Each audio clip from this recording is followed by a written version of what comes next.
We have to start out, there's just no way we can ignore it. The big story of the day is the Epstein files, or list, or missing. Or is it? Is it really? Is it not? The biggest thing today, the latest, okay, today, and it could change by the time you by the time you watch this, you can tell I'm reading. And Mr. Bongino took Friday off and said, you know what? The rumor is, if you don't fire Bondi, if Bondi doesn't go, I should say, if Bondi doesn't go, because she could resign herself, then he's going to leave too. And then later on came some, and I'm going to say rumors because until I have like super confirmation, Patel is also saying, well, you know what, I will too. And that makes me feel a little better about what's happening. I tend to have a lot of faith in Bongino because I followed him for a while. He's got a really good background, and those guys have been forthright. But like a hardcore Trumper, which I am, he's done wonderful and great things, but I am disturbed about the way this thing has been handled. Am I being overreactive, Zeke? No, and that's interesting that you listened to Bongino for a while. Well, off and on. Not Off and on? You know, not a hard fan, but I've followed him. I never heard any of his shows at all. I mean, I heard some excerpts. Of course, he was always very eloquent, very articulate guy. Obviously, a high IQ kind of a guy. Secret Service background. Secret Service background. I mean, he's got a stellar background. From what I understand, his wife's taking over the show too, right? I don't know. Yes, I just saw in fact, there's a deal on Facebook. It's like the Bongino, it still has Bongino in it, but it's not the Bongino show anymore.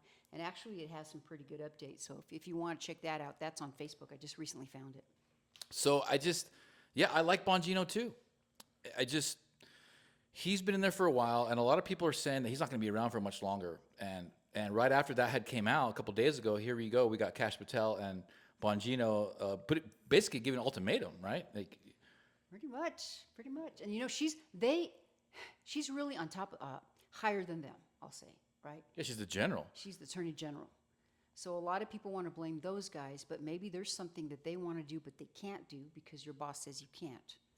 So, real quick, my frustration was, okay, look, I'm not a big Pam Bondi, I don't have a Pam Bondi tattoo or anything like that. I don't really care about her. What's this? No, I'm joking. That's a scar. But, so I don't care about her necessarily. I do understand how things work on the political side, and I do understand that President Trump is a wartime president. They got him in there because we have been under siege for a very long time, and we've been battling the same type of corruption, this evil spirit for centuries, basically. And I don't expect President Trump and his cabinet to be able to defeat things in 6 months' time, because his first term wasn't even really his full first term. And he admits it. Everybody knows he was still surrounded by rhinos. The Democrats still had a tremendous amount of power. So he's really just had the power that we wanted him to have now. So 6 months. 6 months, he's not going to defeat centuries of corruption. I think he has plenty of time to still get everything done that we want him to do. And there's nothing they can do. They're screwed. That being said, you got to look at things. Look at the history. Trump does stuff like this. It pisses everybody off, right? And lo and behold, a couple days later, a couple weeks later, or sometimes a little bit longer, we look back and say, oh, that's why he did that. And I felt like my signals were going, my spidey sense was going off with this. Like, this just seemed like it's another thing. And sure enough, here we go. Kash Patel and Dan Bongino, who I'm bigger fans of than Pam Bondi. Maybe because of their social media presence. I don't know. I just never heard anything excellent about Pam Bondi. It looks like they're trying to sniff her out. As soon as Trump got in office, he's like, Pam Bondi, I order you, I put the responsibility on you to release the files. She didn't release the files. And I think that was just Trump setting up like, hey, this is her. And he wanted Gates in there in the first place. So for me, to go through all this stuff that we're going through, it's worth it to get Gates in there now. So if it looks like the way it looks like to me, get rid of her. I don't care about her. Get rid of her and get Gates in there. That's how I look at it. And it could happen. The disturbing thing for people that are loyal Trumpists, and now the left has said, oh, God's not, Trump isn't God, get over it, blah, blah, blah. Well, no, we never thought that. We never thought that. It's the MAGA movement. It's about we, the people. But what happened is when he had a press conference recently, and a reporter did ask him about the Epstein files. He goes, what, you worried about that? And of course, that was seen as he was being dismissive, and he didn't want to address that. And see, we're not used to that because we see Trump, and they ask him questions, and he answers them. He answers them, and he goes. But like you, and we've talked about this so many times on the show, it feels like intuitively, he always has a strategy he's going. So I'm willing to be a little patient and see what happens, but at the same time, we're watching. I think we're watching, and the hardcore politicals like me, the political junkies, not a political junkies like me, we're watching to see. I think that, and Bondi, because that was her deal. I have the files, whatever. I have the. Did she actually say client list? Because now they're going back and say, well, she just said she had the files. She didn't say anything about a list. But the tape, they've seen that maybe there's a minute cut out of it. There's just so many questions that are coming up. It needs to be better handled, and maybe that will come. I'm hoping that it will come. Well, I do have a sense of who is on that list, and it's not even like what's been released by Q or anything. It's like, for instance, the people who own El Paso Electric do have an affiliation with that. They truly do. And President Biden had flew down to the Virgin Islands to exonerate them, basically. Okay, and that is powerful. If you have an ownership stake in a freaking power company, El Paso Electric alone, imagine the amount of people that are under that type of corporate control.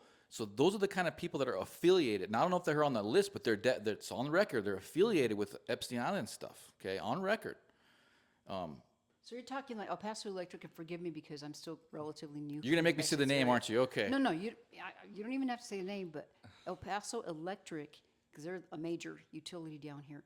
Are they like shareholders or the main shareholders? What do you know about They that? sold a few years ago, I think it was like 6 or 8 years ago, to J.P. Morgan Chase. Oh, that's very interesting. And if you look into it, they had run into some big trouble, okay? And it had dealings and affiliations with the types of stuff that were going on with those files. Not necessarily directly, but it was very similar circumstances, if you know what I'm saying. And so if those types of individuals are involved with that type of behavior, and that's just one thing that I found, no one told me that. I discovered that on my own in my own research.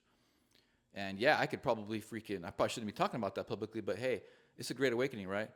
So in my head, I'm like, okay, if these tremendously, it's basically like an oil company. These guys bring in the streams of revenue that come in monthly with these types of companies is astounding. I mean, we're talking billions upon billions of dollars. That is tremendous power. And so that's just one guy. Imagine a whole list of these guys with that tremendous amount of wealth and power. That is going to be a lot harder to get that list to come out than people think, in my opinion.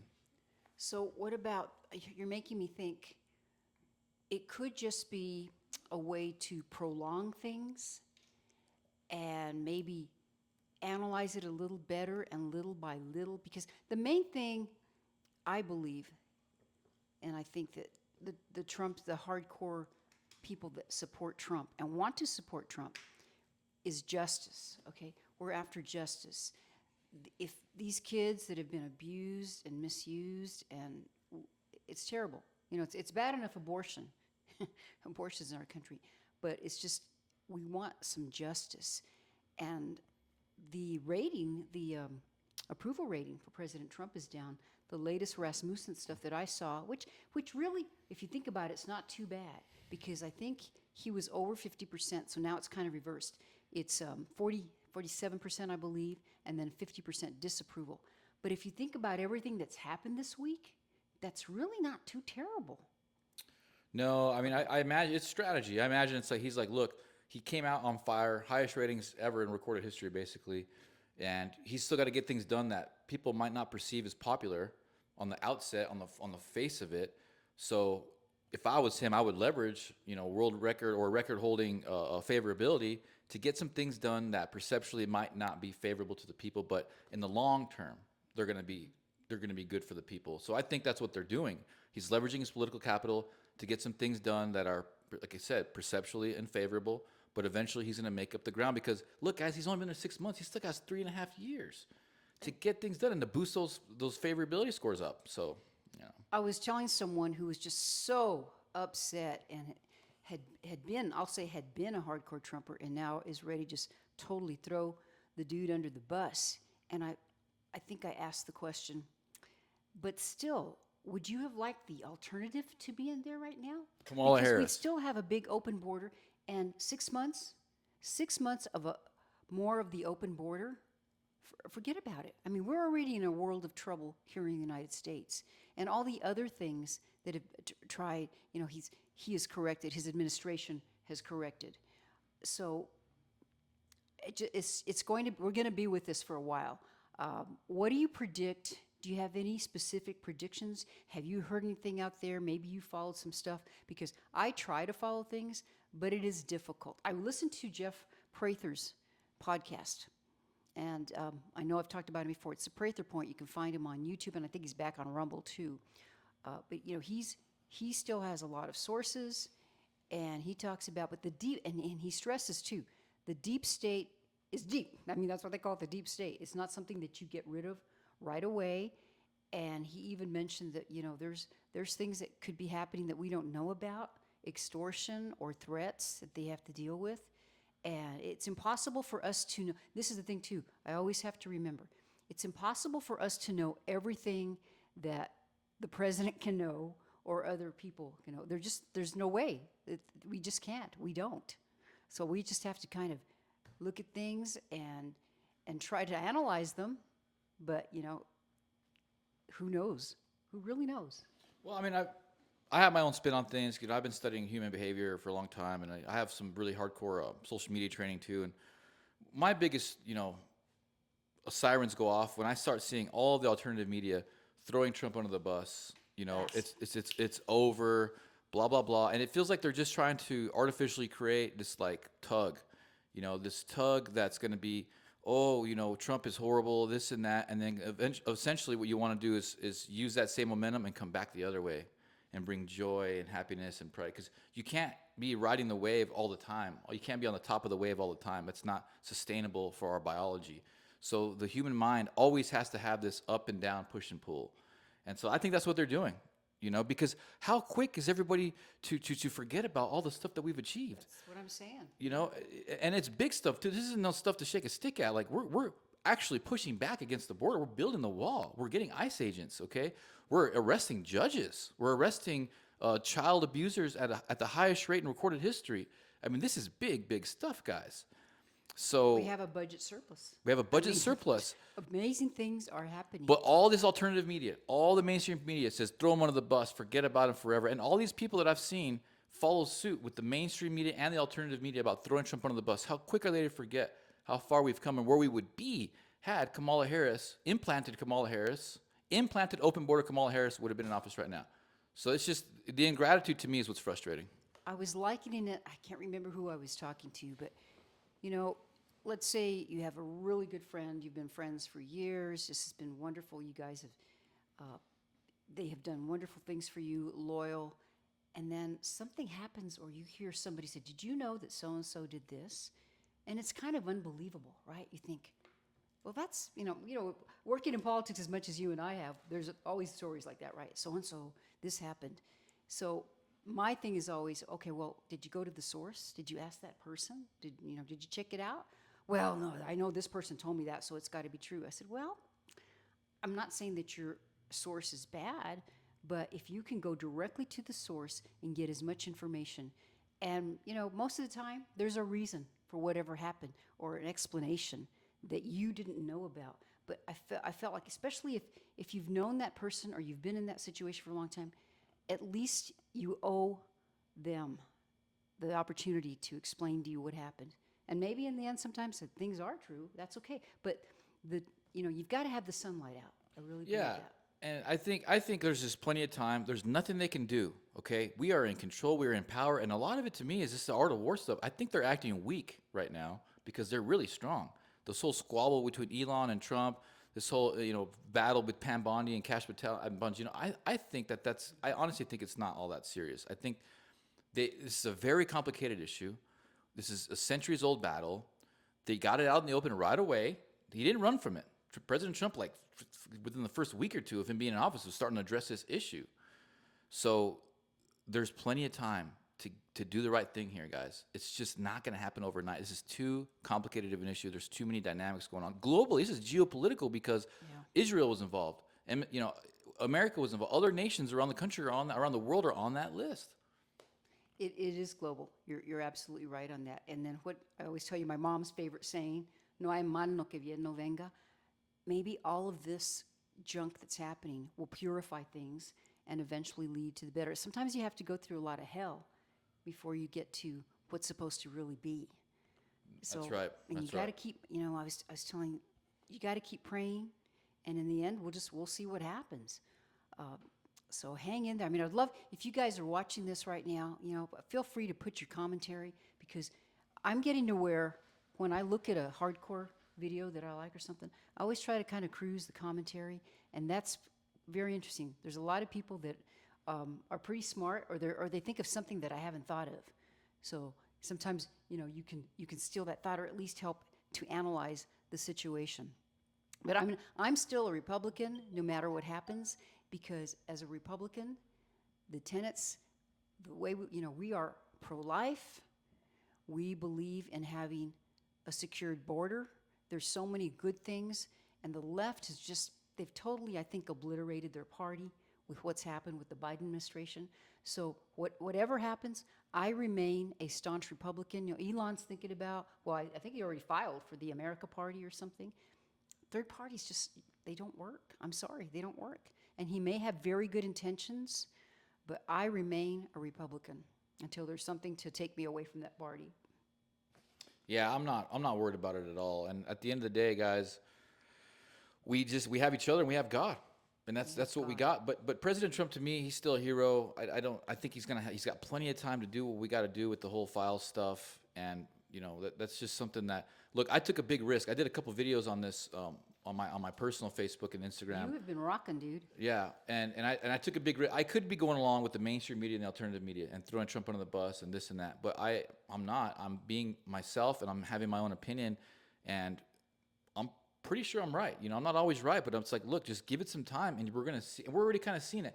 To me, when we see Kash Patel and Bangino both say we're gonna quit unless she does what she needs to do, I feel like they're just trying to sniff her out.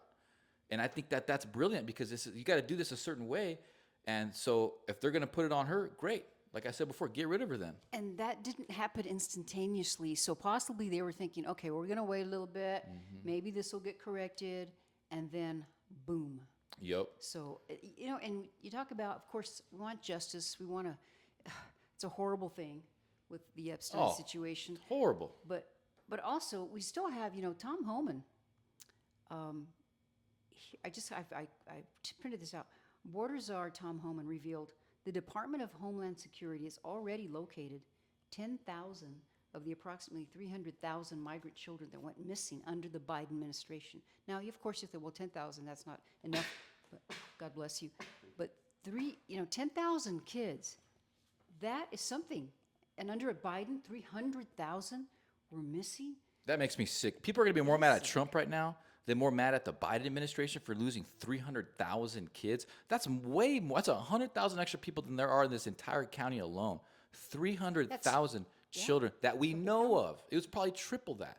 Yeah, that's what we know of. We always say that. This is what we should be upset about right now. And Tom Homan says, the media is lying. I'm thinking, yes, this is still a quote, okay. The Democrats don't want President Trump to be successful, but I've got news for them. We are being successful. Every illegal alien public safety threat we arrest makes this country safer. Every national security threat we take off the street and deport makes us safer, and we are rescuing thousands of children. Homan said ICE and Border Patrol have saved countless lives through their tireless efforts, and based on the Democrats' behavior, it's clear they hate President Trump more than they love their community. I think that's pretty powerful, he said. And then you saw also, too, there was a video, I think our good friend Debbie Schultz had posted it, and these protesters are throwing rocks at ICE. I mean, they're so... That was crazy. There's a 71-year-old woman, too. I don't know if I got the story. I probably didn't print it out. But she was complaining, and it was a pretty good headline, I think. It might even been Pinion Post. She was whining about these ICE, and I'm just here to protect these people. Well, they're illegal. So actually, if she's helping them, isn't she breaking the law? Aiding and abetting, that's right. And I believe President Trump came out and said, I'm giving you authority now, ICE. If people are obstructing you and getting in your way of doing your job, you can arrest them. And they did arrest her. And then I just saw right now, too, before we went on recording the show that President Trump did give ICE authority that if people are throwing rocks at the vehicles and stuff like that, arrest them immediately. He gave me authority to arrest them immediately. Yes, that's what it, thanks for clarifying. By any means necessary. Because that really upset me when I saw that. I mean, that really, like, how disrespectful, how illegal, I mean, how vicious is that type of behavior to attack our law enforcement agents? And look, guys, the bigger picture here is that this is an invasion. They're coming here indoctrinated. These poor people have been exploited, okay? They're miseducated on what they're doing here and why they're here. So they don't come here honoring and loving this country, and they're trying to destroy our American values. Okay, that's what they did in Europe. All these guys are going over there and they're destroying those countries from the inside out. We can't have that here. They're taking all of our resources. They're disrespecting our country. They're bringing their flag with them, which means they're trying to take us over. Right. We can't allow this to happen. And they expose that. They made the mistake, I think, when they did these protests, these crazy, and they're out there so proudly waving a Mexican flag or whatever, and okay, that's my heritage, okay? Mexico's my heritage. And like, why are you waving that flag? Go back to that country. If that flag is so important to you, but it's okay to burn the American flag that you're dying to be a part of, you say that anyway? No, I'm not buying it. And you know what? They learned because they started getting backfire on it, and all of a sudden, guess what? You didn't see that many Mexican flags anymore, did you? They were gone. No, and the most crazy, absurd argument I've seen. It's a very small amount of people, but there's a few people that this is all stolen land. This is Mexico's land. This is the natives' land. I'm like, look, bro, you guys lost the war, and you lost it bad, and you'll lose it again. That has been history forever. You conquer people, and that happens, okay? It's just how it goes. But if we didn't, we wouldn't have America, and we wouldn't have freedom, and that's what we're fighting for here, freedom. I also want to, so let's see, today's the 12th, I think. We're getting close to the anniversary of when President Trump was shot. I thought that already passed. I think it's the 13th. Oh, wow. But I was watching, I think this is from Higbee, or I can't remember now. I watched too many things, but I got this. So here's the deal, okay? Because we still don't really know very much. And the shooter's body was cremated after 3 days. But this is an interesting timeline. 5:10 p.m., Crooks, and what a name, right? Crooks was identified as a person of interest. 5:30, Crooks spotted with a rangefinder. 5:52, spotted on the roof by the Secret Service. 6:02, Trump takes the stage. Now, the deal was here. They're saying, why was he even allowed to take the stage? If you already saw that was happening. So, this could have been prevented. It really could have. And the argument they were talking about is we still really don't have very many details about all that. Now, that's under the Biden administration, okay? Just a reminder, that's what it was. And we can't forget that. And thank God that Trump survived. But I still watch that video, and it still freaks me out. Yeah, it's got to be done a certain way. I mean, I know they relieved several officers, at least 3 officers, without pay. They did. Relieved them of duty. That's a big deal. That's a big deal. And you know what, guys? We've all been under attack. They don't want Christian people. They don't want pro-border people. They don't want patriots, pro-America people around or in power at all. So if President Trump didn't get in there, what they did to President Trump, what they've been doing to him, they're going to do it all to us, especially me and Alice. I mean. Yeah, people like us, yeah. They don't want guys like us. So I hope that, and I know they will, eventually they're going to bring it all out, and people they're going to pay.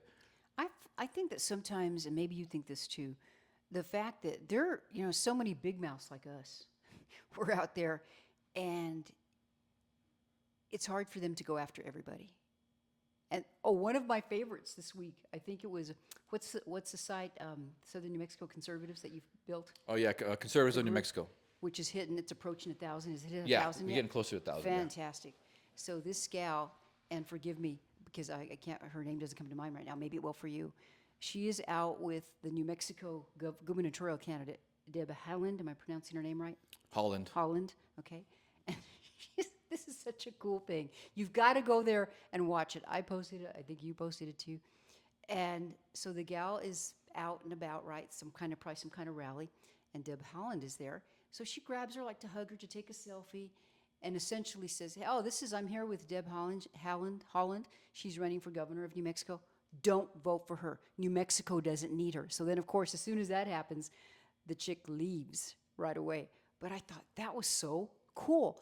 And I messaged what do you call it, Messenger on Facebook. And I said, I was so impressive. And evidently she came on yesterday, I think, and she said she really got a lot of love for that. But, was not expecting it as well. Not expecting it. It was just, it's things that we have to do because that's the truth. If that lady cannot be our governor, please, New Mexico, please. Yeah, New Mexico's like the king of getting the most incompetent, silly, least accomplished people in office. I mean, this whole state has people like that, and she's the pinnacle of that. I mean, she's just awful. She has no good talking points. She has a horrible record. She has no business running for governor, but yet there she sits with $2 million starting. I think she's probably got more now in her coffers, in her treasury, ready to go and run for governor. It's sickening. It's sickening, and it's reminiscent of a communist dictatorship because they just implant somebody. It doesn't matter what their platform is. It doesn't matter anything. There's no vote. There's no vote. China hasn't voted for a leader in I don't know how long. They don't vote. There is no rights in these communist countries. So they're just going to try to ram her down our throat, and we just have to accept things for what it is. I don't think so. There's a lot of momentum right now in our movement. A lot of people in New Mexico are pissed off. And just seeing her really frustrates me because she's got a horrible record. If you haven't been to the Conservatives in New Mexico page yet, I put some videos of her getting lambasted by several senators and congressmen. So I cannot stand that lady. We all got to come together to make sure she don't get in there. Now, there are other Democrat candidates for governor. Do you know who's at the top of the list? Is she the top of the list because she's well known? Sometimes it's just a matter of name recognition. I know that Ken Miyagishima is on there, and there's another guy, the current DA for Albuquerque. I forget his name. Is it Bergstrom? I forget his name. Bergman? Yeah, Bergman. Yeah, Sam Bergman. So those three, and they're pretty powerful candidates, all three, because I know Ken can raise some money. He has money too.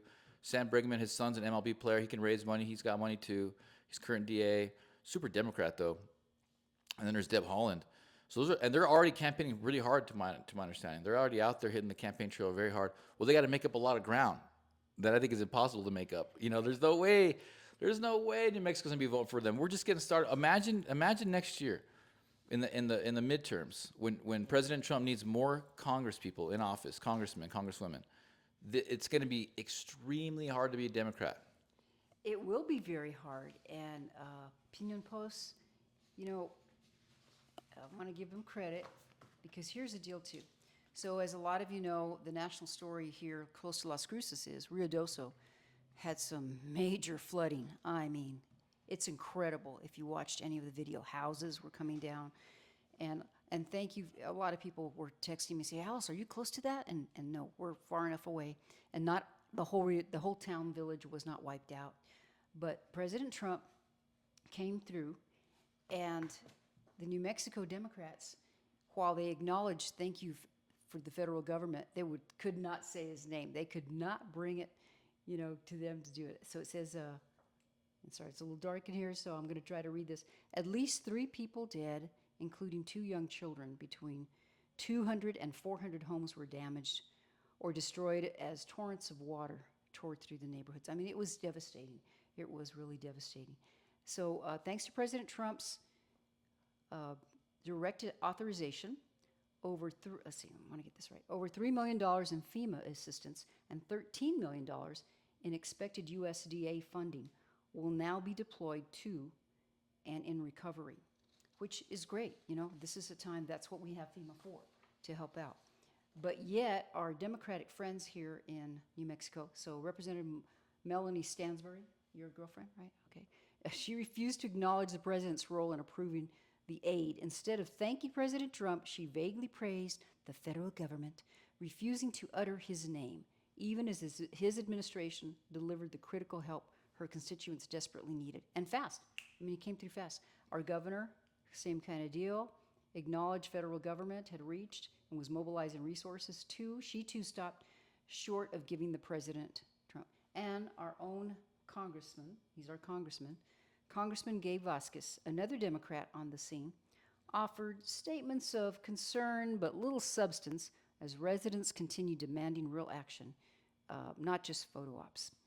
So I'm disappointed because at least have the stones, have the guts. If it were on the shoe were on the other foot, I would not be afraid to use the president's name, even if it was somebody that I really despised. you know, I hope that I think we would be that way. I think Republicans have a little bit more class. Well, Federman's all about President Trump now and all about the Oh, border he now. I mean, is. I think he's taking the right move. I think the Democrat Party, Federman should be the new leader of the Democrat Party. I mean, seriously, he out of nowhere, he's at least getting on board with middle of the road issues. That should be middle of the road issues. Oh, you know, pro America, pro border stuff. You know, and you know, I mean, he's just damn near about to flip over to be a Republican, in my opinion. But see, just to reverse engineer New Mexico politics a little bit. Stansberry, and she wishes she had a chance with me. She wishes. You know, she has affiliations with Ghislaine Maxwell. Okay, she had contractual obligations with Ghislaine. Yeah, Really? that's on record. All right. Our former governor, Bill Richardson, was on the list. I know he was. I remember that. Going to Thank Epstein, Azor Ranch on Epstein. Our current governor worked under Bill Richardson, doing medical stuff, Secretary of Health stuff for Governor Bill Richardson at the time. All right. So these are the types of people that are running our country, or excuse me, running our state. These hardcore dark affiliations. It's no wonder to me why they can't even utter his name, because he is going right after what they represent, which is just straight corruption. This state is corrupt. It's nasty here. And that's why I love Kazeek's here, because he knows the history, because I haven't lived here in 30 plus years. I know too much about this state. You know where all the bodies are buried. All the political Might as bodies well. and conversation is buried. I can go on and on. I mean, yeah, I don't want to go on. We could do we could do a whole show, and it would just be like corruption, and we'd have like a corruption of Las Cruces corruption and New Mexico corruption. We never even have to leave the state, right, for the land of disenchantment. It's incredible. Now, not to say, I mean, there are some good people. I think they're still fighting, you know, and we hope that when the elections come around, investigate your candidates. You know, I'm not saying every Republican or conservative is perfect. I'm not saying that. And I can't, because I don't know everybody and all their history. But man, we got to get some better people in there, because this state is worth saving. Our community is worth saving. Yeah, this is America. This is God's country. We have a right to this land bestowed upon us by God. This is not Mexico. This is not Europe. This is New Mexico of the United States of America. And they got away with it for a very long time. The time is over. It's a great awakening, and we're starting to rally together. There's amazing things that are happening, and I feel like New Mexico. I mean, we have just been getting so much support. You know, real quick. Thank you. We went live right before this show to thank everybody, but we've been getting way more views. We're getting more subscribers. If you haven't subscribed yet, please check out our YouTube page, Chips and Salsa Show New Mexico.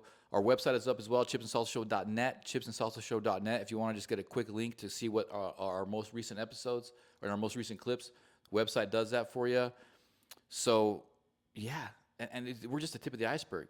And real quick, too, before I forget, you know, we were kind of throwing Mr. Ronchetti under the bus a little bit, because we're starting to catch up to him on views and stuff, which is cool. I mean, look, the more conservative talk, the better. I'm glad he's doing it. It's the No Doubt About It podcast. No Doubt About It podcast. Check it out. But I feel like he's being censored too. I think both of us are being censored. I feel like both shows should have way more views than we do have, but we keep pushing. And so shout out to you, Mr. Ronchetti. Keep it up. Absolutely. Yeah, he and his wife do that, and they cover, and they're more, you know, there's plenty of room. There's so much room for all kinds of different podcasts, because they're up in the Albuquerque area, so they can cover the northern part of the state, and then we can have down here with Doña Ana. And I think you're right. And remember when we were back doing the show in the studio with Joey, and shout out to Joey and Haley Esparza. Mr. Garza. Thank you. I said Esparza. You know, I always want to call him Esparza because I know Esparza. But Garza. And I remember we had a show one time, and I was checking out the views, and then later in the afternoon, they actually went down, like by 20 or 30 views. I've seen that before too. And I remember asking Haley, I said, what's the deal here? I said, I know I'm older, but I swear to you, this is what I saw. And then I saw later. And she did a little bit of research and saw that there was some posting about, like, well, what they do is they see who has liked it or viewed it, and they remove that. It was very weird. It was very, like, communistic. Yeah, I've seen that before. Although it feels like they've been lightening up on us a little bit. You know, like I said, our subs have been going up and our views have been going up, and we really don't hold back too much. You know, we're just still the same way that we've always been. So it does help tremendously, guys.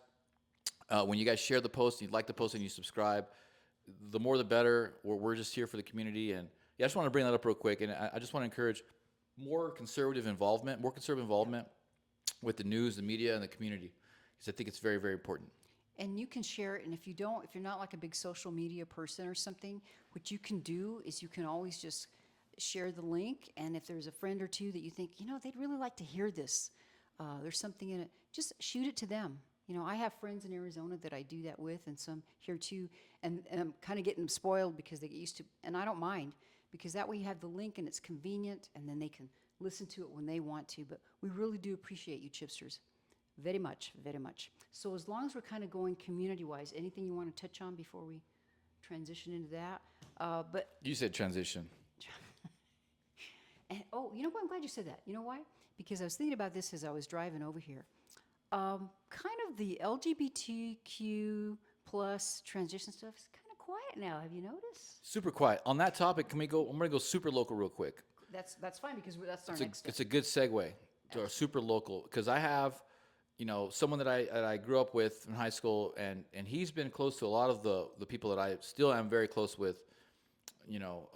Amazing women. They're all married and got big families. It's just cool story. These girls are awesome. My class in high school was full of a bunch of really cool, accomplished people.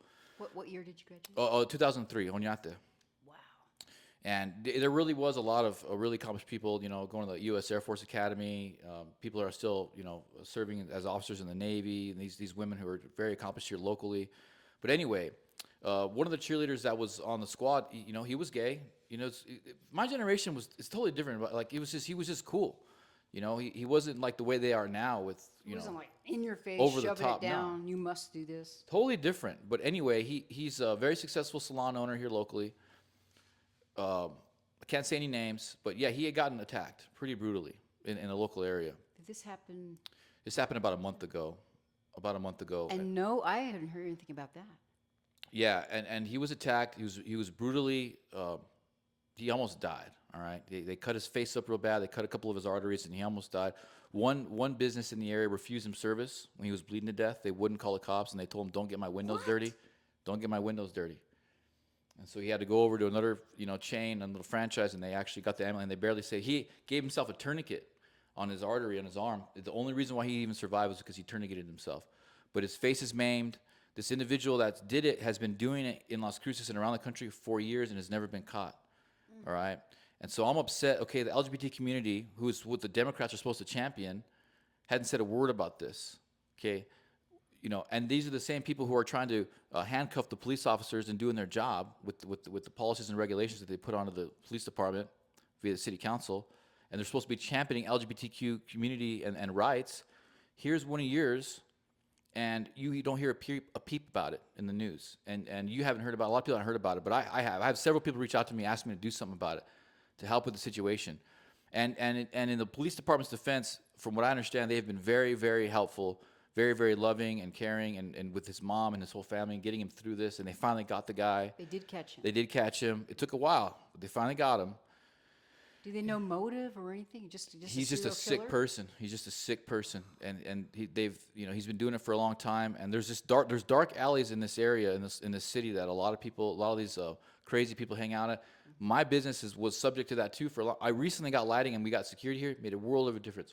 I don't deal with those issues at all anymore because we got some lighting here. We got some really good security. So, prayers out to that individual. I can't say any names. And I am going to be doing my best to remedy the situation, get some lighting in those areas, so that way these types of criminals can no longer just lurk in the dark and attack our peaceful citizens that are just trying to run his business.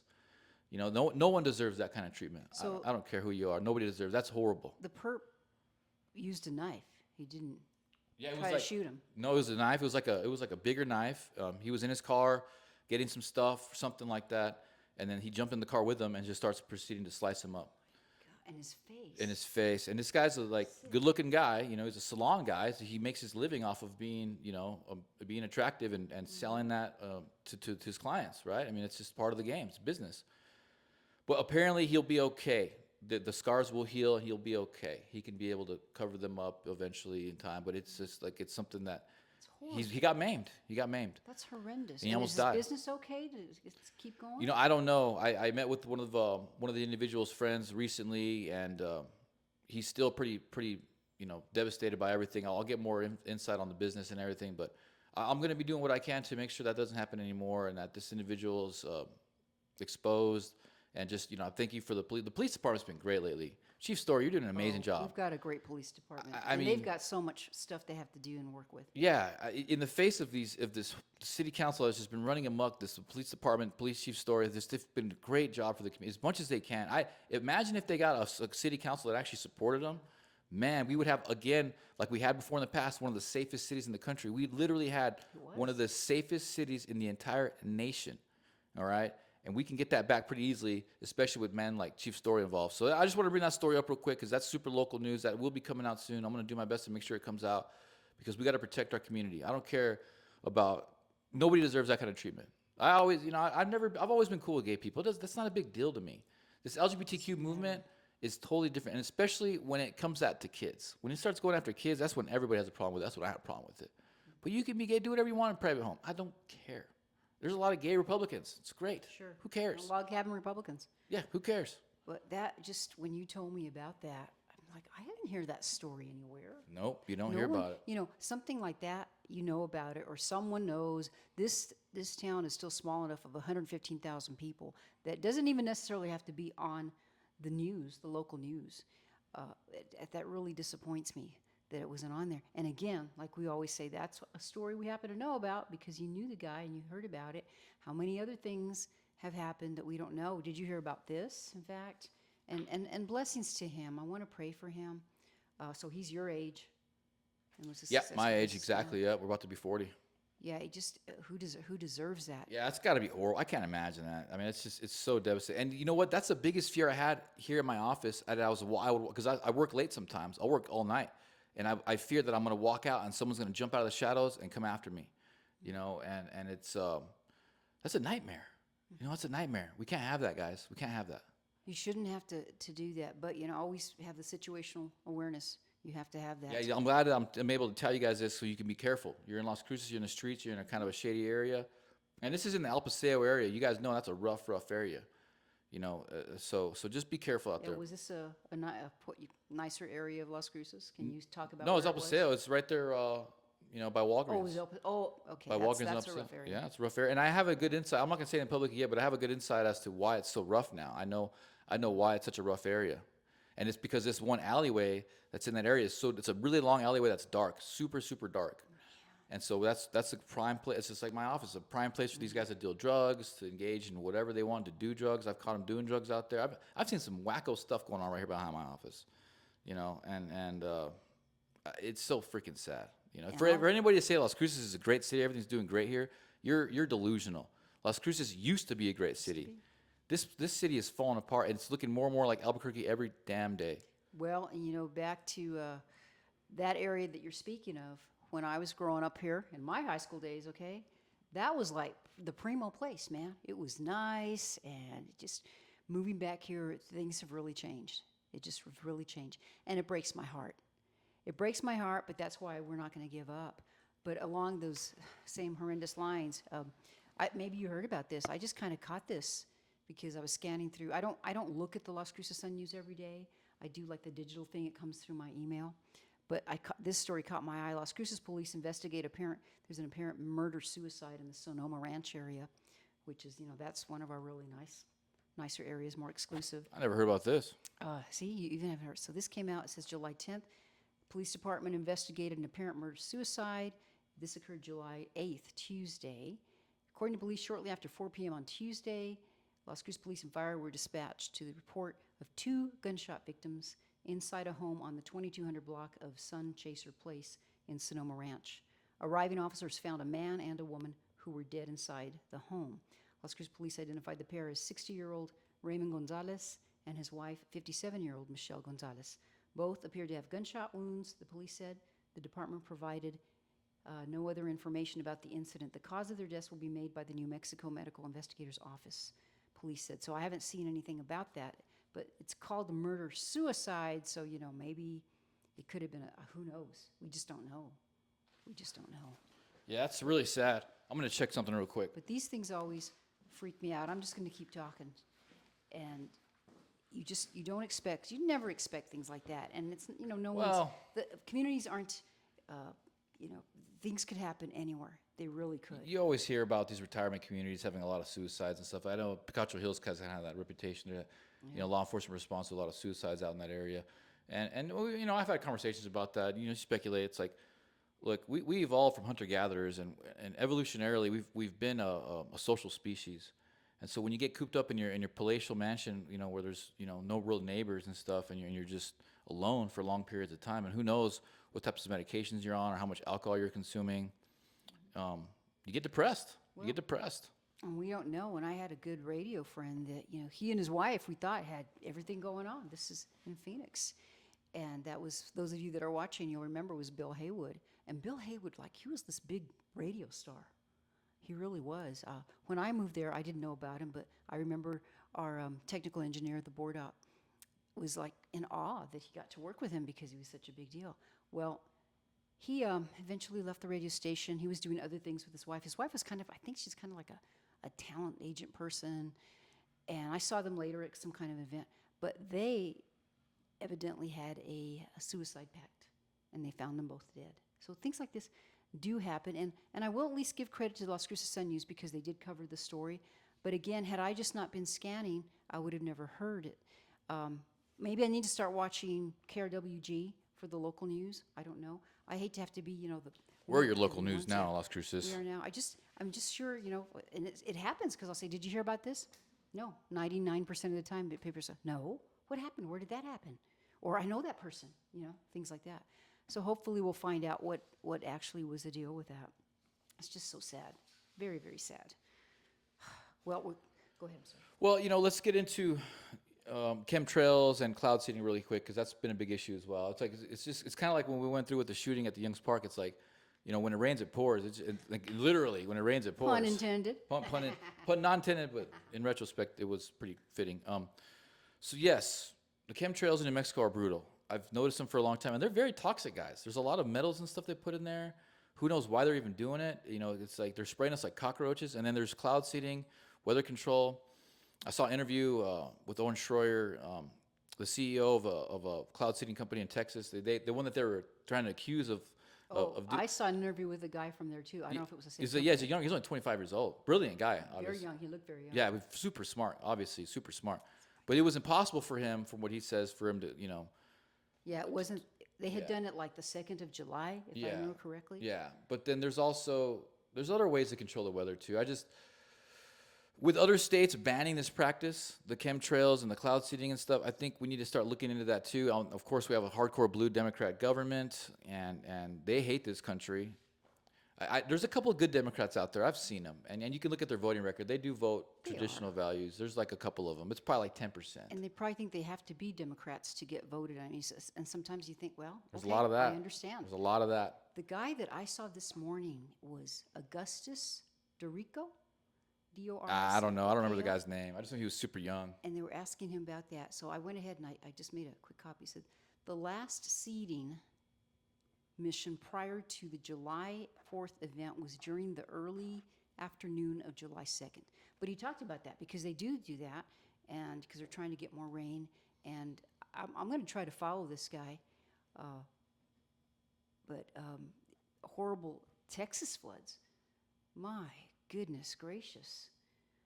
I mean, and you followed this for a long time. I've noticed, though, our skies, where was I? I was out Friday morning because I was doing the prayer warrior stuff, and there was a bunch of clouds. But the other Fridays before, clear blue. No chemtrails. Do you think they're cutting down on us? Or what? I feel like they're cutting down on it.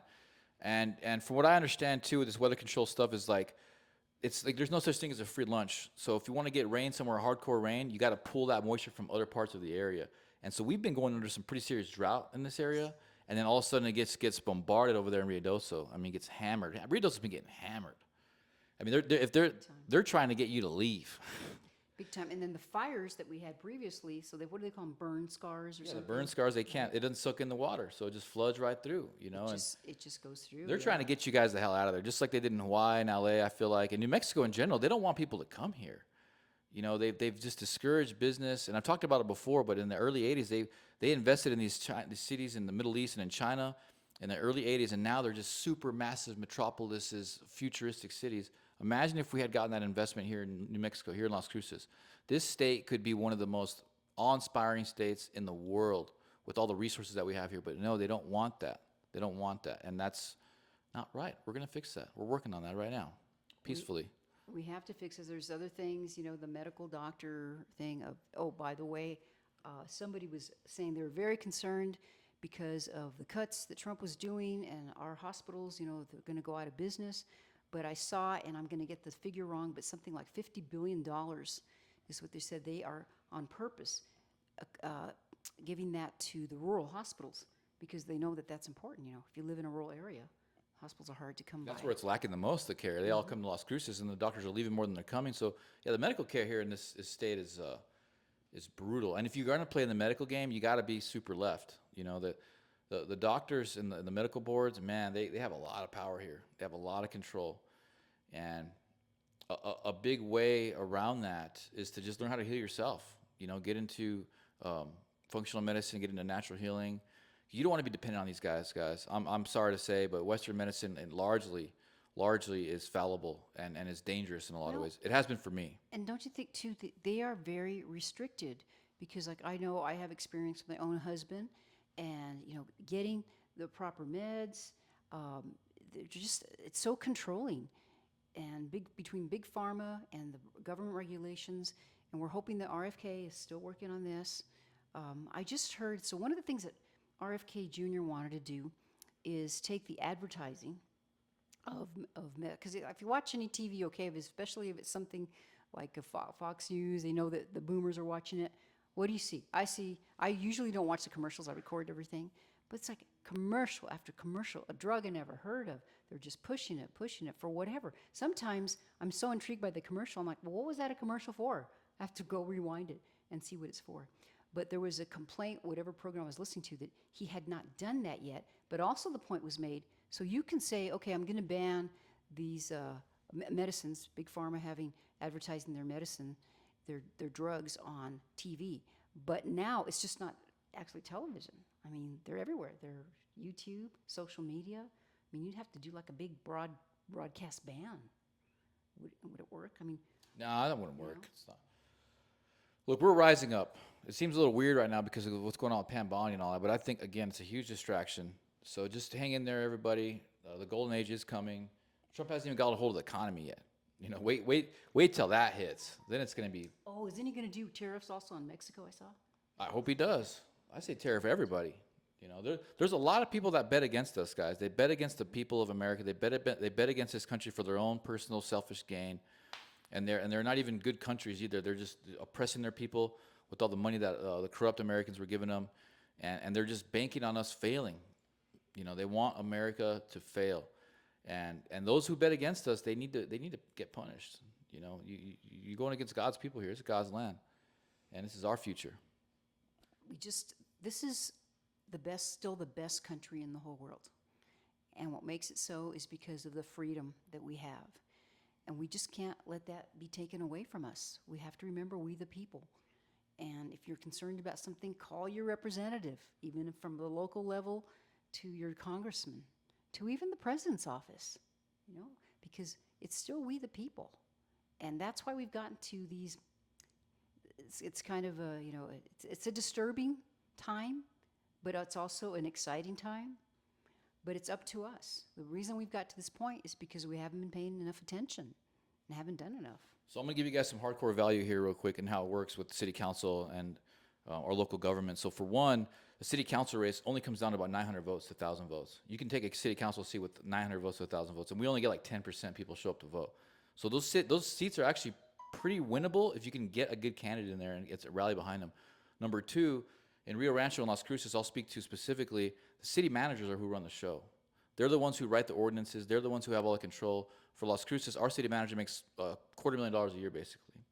Whereas our mayor... It's more than the mayor, right? $70,000 a year. So, and the city manager is unelected. This is an unelected official that's running our city. Same thing with Rio Rancho. City council appoints him. City council appoints him, and so if you really want change, we got to start calling out these city managers for all the stuff that they're doing, number one, and number two, we got to get city council members in there. so we can appoint an actual city manager. So we wanted, when the mayor first got in, he really tried hard to get a local city manager. I remember that they were promoting it. We were trying to hire a local city manager, and they ended up keeping the guy who was the assistant city manager from the previous guy. So it's all the same circle jerk. The guys aren't from here. We all want someone from here that's running our city. Why can't that be the case? I mean, what type of extra knowledge do these people have? I mean, it's not that freaking hard. If you're competent enough to get an economics degree and you've done some business, you're here locally, you could run the city government. It's not that hard. It's just it's knowing numbers. It's knowing business. It's knowing the community. And that's what they don't want. They don't want someone that's from here that has ties to the community that can be held accountable. Because if you're from here, we can hold your ass accountable. And really knows the community and the needs. It's very sad. So that's city government 101 in New Mexico right there. Rio Rancho and Las Cruces are some of the most thriving communities, biggest communities in the whole state.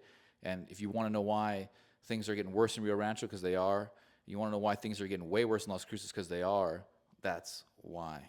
You look at who city manager is, and that'll tell you everything.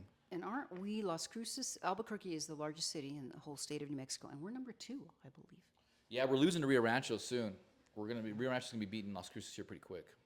Which is okay. I don't really care about that. And that's probably because if you live in Albuquerque, like if I lived in Albuquerque, if I had to work there and live there, I'd live in Rio Rancho. That's exactly what's happening. The jobs and the money and the economy is in Albuquerque. They've made deals. There's a lot of growth over there. They could have the same growth down here, but they want to keep this place empty.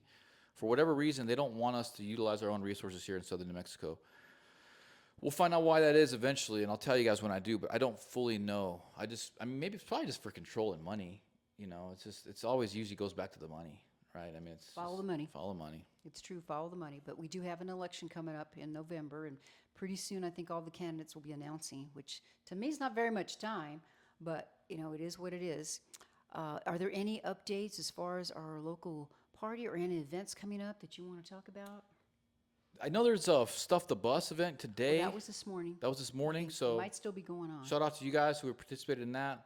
Other than that, I don't have anything else to share with anybody as far as the party's concerned. I do know that it's time to get involved and time to party more, get like-minded people together, show up, get more social. Everybody's so... Talk.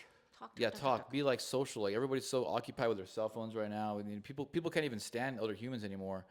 You get away from that. And I use social media for a living and stuff, but I always go out of my way to volunteer, to hang out with people and talk, to get away from the cell phone. So do the same thing. I'm asking you guys to please do the same thing. It's only going to make you closer to God, closer to yourself, closer to your community. And that's how we beat the system, was when we come together. No, you are so right. And you could do so many things. And I'm going to give a shout out because I don't know if you've been there yet, but one of my favorite restaurants here is Chachis. There's one in Doña Ana, one in Locust by University. There's a brand new one that just opened up downtown Republicans Las like Cruces. food? Oh, yeah. And it's good Mexican food. And we happened to go there on the day that it opened. It was the first day that it was open. Chachis is a bomb. And it's really nice. They've got a nice cantina there, a little bar. It's in the heart of Las Cruces. It could help revive, I think, downtown Las Cruces. Food is good. Service was great. And, I mean, you could go there. If you work in the downtown area, hey, let's go check out the new Chachis and go have a drink there and start talking politics. You never know. I don't know what their bent is, if it's conservative. You got to be a Democrat if you're a restaurant owner. God, it's like being a doctor. Got to be a Democrat. But don't Or a let that judge. stop you from talking politics, okay, and being in there. But I just wanted to mention that because you're always looking for good ways to strike up conversations. No, that's a good point. I mean, when they were finding this country during the Revolutionary War, they would meet at churches, they would meet at taverns, and they would have these conversations, because it was a little dangerous to go to people's houses. Going to people's houses was a lot different back in the day because, you don't want no You're on your horse forever. random people coming to your property, you know what I mean? So the churches and the taverns are great venues to meet. I actually went to a men's prayer group this morning at Las Cruces First. It was a wonderful event. Nice. It was about 51 people showed up. Just a great fellowship, a great way to network and meet other like-minded people. We were there for God, for Jesus, and we had some really good prayers, some really good breakfasts. They're going to have another one August 9th. And I do attend multiple churches. My main church is Doña Ana County Cowboy Church. I absolutely love that church. I love all these churches, but I do get around and visit different churches from time to time because I think it's important. I think it's important to have our finger or our presence in these church communities because these are people who are actually trying to fix themselves, better themselves, and in this case today, be better men. And that's something that we should be proud of and we should all be supporting. And I think attendance is up in the churches, in the faith community. And, I go to St. Genevieve's Catholic Church. That's my church. And I see that even from just moving here, I know I've said this before, there are more people in the pews than there were before. But I have to think, since you go to all these different ones, do you have that observation as well? Oh yeah, it was full today. They couldn't believe how many people were there, and I go to Doñana County Cowboy Church, and it's full there too. The Newman Center, I go there as well. It's a Catholic church. We go there with my father. It's usually very well attended as well. So it's a good feeling. I am a man of faith, and I love seeing more and more people show up to church and seeing more people come together for God. Especially families. Yeah. A lot of families, a lot of kids up there this morning. So, hey, if you're a man and you're looking for some fellowship, you're going through something, you need some prayer, check out Las Cruces first. Go to their men's group. They got a really good men's prayer group going on over there.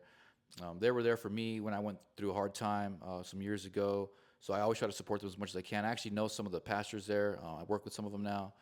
So yeah, man, there's resources out there for you guys, for women, for families. These churches are doing a phenomenal job. There was also the New Life Church did a food giveaway today, massive food giveaway. I shared it on my Facebook. So the churches are getting a lot more momentum now, and it's wonderful to see. And remember what happened too, that just happened, I think, this week. Now churches can actually talk politics, Which is so important. which I think it should have been that way all the time already. But it's official.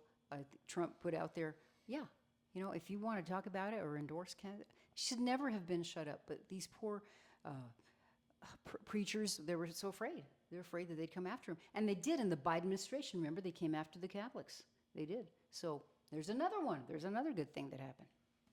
Awesome. God, that's a great point. That's a great point. I mean, we try to do a community prayer with the Republican Party and the Doñana County Cowboy Church, and we had gotten a lot of pushback. But you know what? There is a huge movement.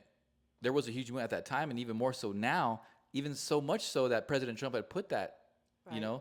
So look at how the Spirit of the Lord and how the collective conscience was going somewhere already. And so the Republican Party just needs to get on board, all right? And we're going to be working on that, okay, guys? Does. So I think we covered everything. Anything else that you can think of? No, that's it. It's just a true blessing to be here in front of you guys and sharing this message. Thank you guys for all the love and support. We went live early on Facebook to thank you guys. Our views are going up, subs are going up. That's it for me. Looking forward to talking to you guys next week. I'll get the show uploaded as soon as possible. Anything else, Ellis? And thanks for doing that. And we really appreciate all the love that you've been giving us. And we would love, if you haven't already, please go to our Facebook site, Chips and Salsa Show New Mexico, and like us, follow us there, and everything else that Zeke has talked about. And can't thank you enough. And keep sending us suggestions, comments. And pretty soon we are going to start having guests. We're almost there because election time is coming up. We're getting there. So We're getting there, thank you guys. very much. So thank you. Muchas gracias. Thank you for putting up with us. If you have any questions, comments, concerns, you want some topics you want to talk about, I'm not that best on YouTube, but if you want to get at me on Facebook, on our Facebook Chips and Salsa Show, I'm better on that. Alice is really good on the YouTube, so if you want to get a hold of Alice, you can hit her up on YouTube. And thank you guys so much. There's a lot of beautiful energy out there. Prayers to Riados. Let's do prayer. We'll do prayer right now. Good.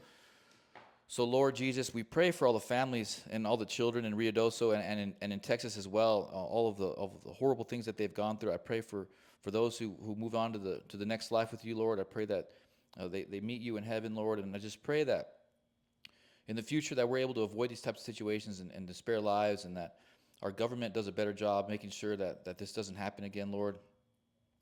And I just pray that you continue to stay with us, Lord, through these tumultuous times, and that we just stay in your path, Lord. In your path, Lord, and we just come together for you and for our community. And I just pray that everyone else have a wonderful summer. Enjoy family, enjoy friends, and step up for your community, step up for your country peacefully, so that we can build a better country, a better America, and a better future for the world, Lord. Thank you again. So grateful for all the blessings that you've given me and Alice and this show and everyone that's in our life. It's such a true blessing to have all these amazing people and to have you in our life, Lord. In Jesus' name I pray. Amen. Amen. As always, nicely done. Sure. Thank you so much. Thank you guys. See you guys soon. Bye-bye now.